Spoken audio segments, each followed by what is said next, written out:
Good morning, good morning. We are heading off to school this morning. It is September 25th. I'm gonna remake a video that I lost the other day when I switched iPhones. So basically, this video is going to be about using your time and treating yourself and your personal time as a business. It's pretty astounding the amount of time that we waste. You know, as a society, we spend a lot of time just kind of clocking in and then clocking out and not really putting much effort into what we do in that time period. And as soon as we clock out, it's off to the immediate gratification of whatever it is that makes us, happy right there, then and there. This is kind of like this ADD nation we live in, where we want it now, and putting your nose to the grindstone and building upon something, even though it might be several weeks or several months down the road before we reap the rewards for it. Just doing it anyway, because that's how you make progress. We really lack the discipline in order to do that. And unfortunately, we have basically a whole crew of young people who don't go to work and ask how they can be a benefit to the employer. They just basically feel like, hey, what can the employer do for me?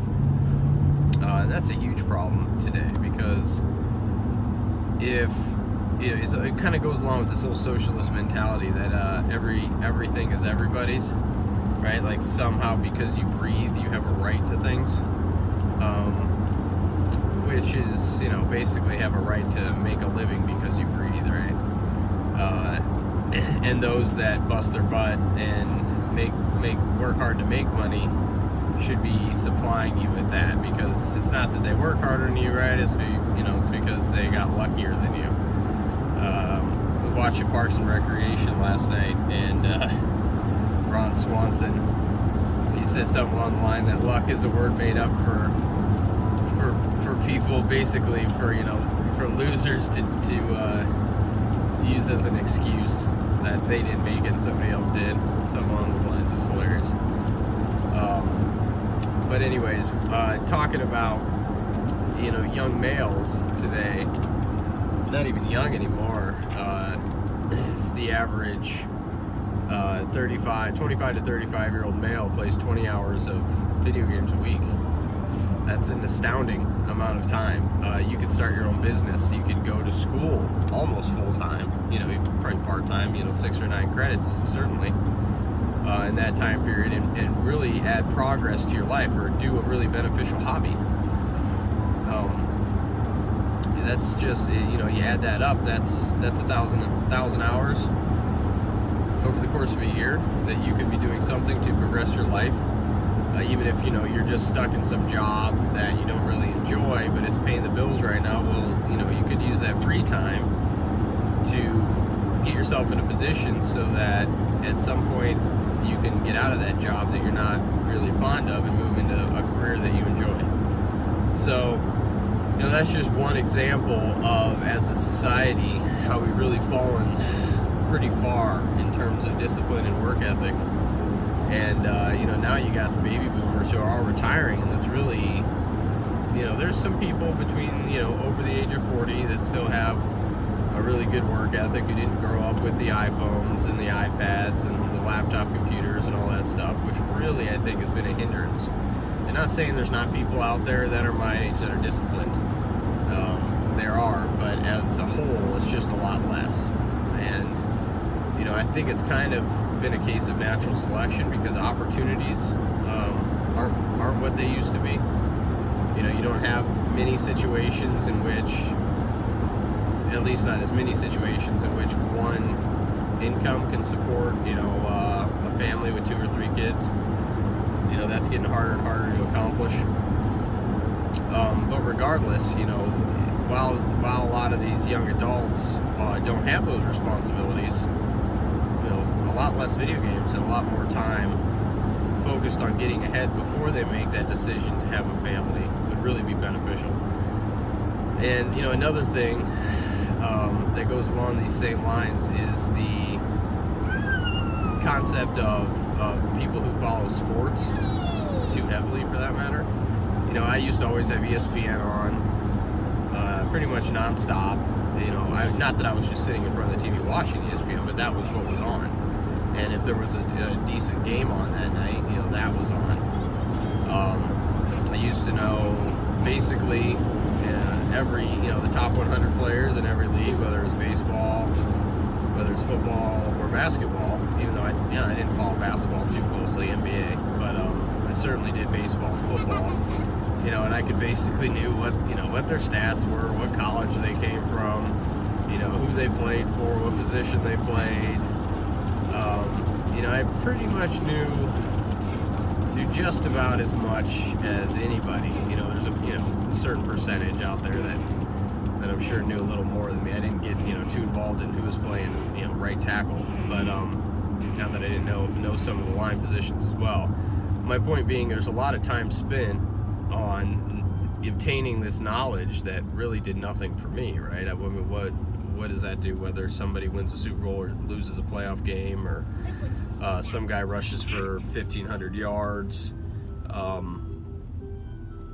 who cares? As far as it's not bettering my financial situation. In fact, for most people, if they buy the apparel, they buy the game tickets, they go there and spend $8 on a beer. I mean, it's doing the exact opposite. They're feeding the beast. So these guys can make $10 million a year to catch a football or hit a baseball. So, you know, about 2 years ago, I really made the transition of not watching very many sports, not listening to very many sports on the radio either. You know, I tend to try to put on YouTube videos, you know, whether it's something like Joel Salatin, or, you know, one of these other Market Gardner guys, or whether it's guys talking about the multitude of geopolitical situations in our world today. And it would be for audio purposes. You know, I don't sit down and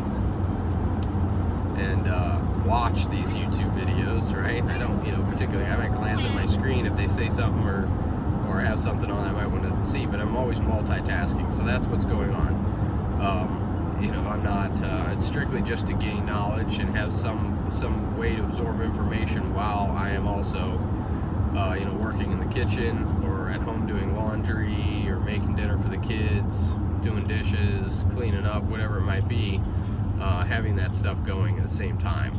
So I'm absorbing some information. And some of the videos, for that matter, you know, I've listened to 3 or 4 or 5 times over. Sorry about that. My mount fell.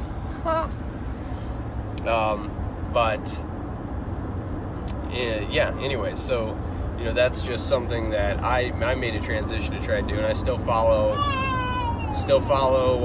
you know, Notre Dame. My father went to Notre Dame, so, you know, I follow Notre Dame football fairly close. You know, I don't read midweek blogs or listen to a coach's post-game press conference. I don't care. You know, I watch the game, and I don't treat it as life or death if for some reason I can't watch the game. It is what it is. Same with Seattle Seahawks. If I'm going to catch an NFL game, I'll watch a Seahawk game, and most of the time I'm doing that, I actually watch about half of it because I'm in the middle of doing something else. So, you know, and that's enough for me. I don't need any more absorption, you know, from that. I think I watched 2 baseball games all year, where I used to probably watch 50, 60. You know, almost every night during the summer would be a baseball game on. So there's just things like this, you know, that suck our time up, and they're designed to suck our time up. When we can get what we need out of it for entertainment purposes and kind of to give us like a woosah moment, you know, kind of fry our brain a little bit, which we all need, but at the same time, you know, without letting it take up too much of our time. So, you know, I think that's an important aspect in today's society is you got to do things that benefit you, benefit your family, benefit personal growth going forward, and a little less time kind of going through the motions of the system that, you know, basically just wants to take up all your time, put entertainment in front of you, give you immediate gratification. Really, the system is pretty well designed to keep you from your full potential. And that's something that, you know, I'm trying at this point in my life, really trying to get better at is is not letting those societal norms suck me in too much. Because, you know, when I was in my early 20s, it was a lot of that. You know, I wish I spent enough time in school. I should have had my master's degree. And instead I spent a lot of time screwing off and, you know, hanging out at the beach, or, you know, hanging out with buddies and watching sports games and being involved in that stuff. Not enough time involved in my dad's business, not enough time involved in studying and taking coursework and all that kind of stuff. So, you know, it's not the end of the world if somebody is behind the curve in that aspect, because most of us are, but it's just something to work on. We need to start treating our time like a business, and less as a search for constant pleasure and enjoyment. Because the pleasure and enjoyment will come after, you know, reaching success, and that will be a more permanent pleasure, for sure. That's it for this morning. I'll talk to you guys later. Bye.